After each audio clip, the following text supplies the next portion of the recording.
Tahun 1993-9, Oktober, Jerman berhasil menyerang pangkalan utama Inggris di Scapa Flow dengan kapal selam U-47. Selama Perang Dunia II, Inggris tidak pernah berkesempatan untuk membalas kekalahan di Scapa Flow dengan menerobos pangkalan Jerman. Namun karena kealpaan orang Jerman, Inggris berhasil membalas kekalahannya dengan cara mengebom bendungannya. Saat perang pecah, ilmuwan D.R. Wallace tahu bahwa menyerang tambang batu bara dan sumber minyak Jerman akan beresiko. Maka sasarannya tinggal waduk pembangkit listrik termasyhur Jerman, yaitu Muna, Eder, dan Sorg. Sementara, di sisi Jerman seorang gubernur bernama Hilgert khawatir bahwa bendungan-bendungan tersebut akan hancur dan menyebabkan bencana.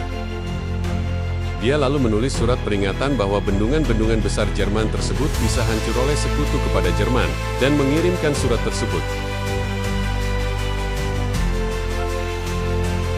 Namun, surat tersebut tidak ditanggapi secara serius.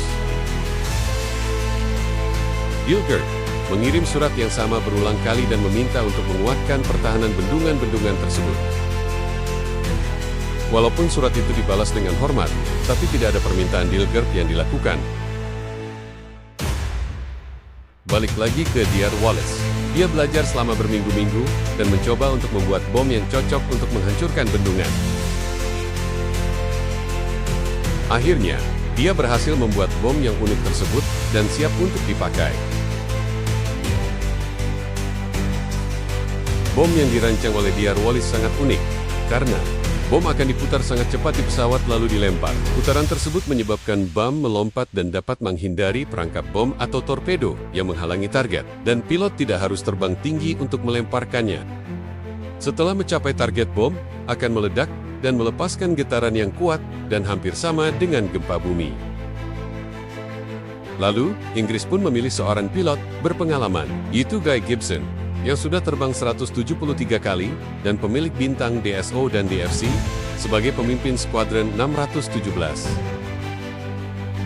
Gibson lalu memilih 147 kru berpengalaman untuk mengawaki 21 pesawat Lancaster modifikasi, dan masing-masing pesawat berawakan 7 orang. Gibson dan awak lainnya diperintahkan untuk terbang rendah pada malam hari penyerangan, agar tidak terdeteksi lampu sorot atau terlihat jelas oleh musuh. Karena terbang rendah itu susah, Gibson dan timnya pun berlatih. Pertama mereka membiasakan terbang rendah pada siang hari. Setelah mereka sudah mulai terbiasa, mereka akan mencoba untuk terbang pada malam hari. Skuadron 617 dibagi menjadi 3 gelombang. 1. 9 pesawat akan dipimpin oleh Gibson dan menyerang Wuhan. 2. Oleh 7 pesawat yang akan menyerang Soap, dan 3. Oleh 5 pesawat. Setelah itu, Gibson dan timnya mempelajari ketiga model bendungan tersebut dan mempelajari strategi yang akan dipakai untuk menyerang bendungan. Gibson juga menjelaskan bahwa pertahanan bendungan-bendungan tersebut tidak terlalu kuat dan meriam anti-udaranya juga ringan. Tapi, sesaat sebelum Gibson dan timnya berangkat, 2 pembom tidak jadi ikut karena sakit. Akhirnya hanya tersisa 19.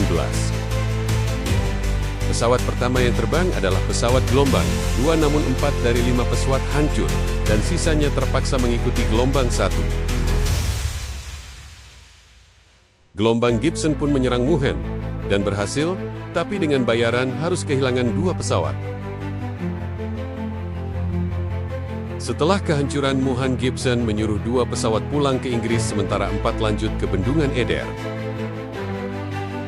Bendungan Eder pun dihancurkan dengan gampang karena hampir tidak ada flag atau anti-udara Jerman di sekitarnya.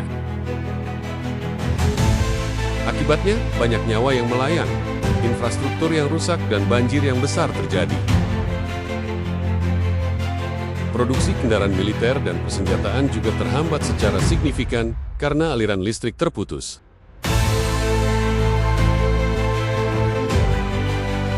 Moral dan semangat para prajurit juga berkurang, karena banyak yang kehilangan dan bantuan kendaraan atau persenjataan juga terhambat.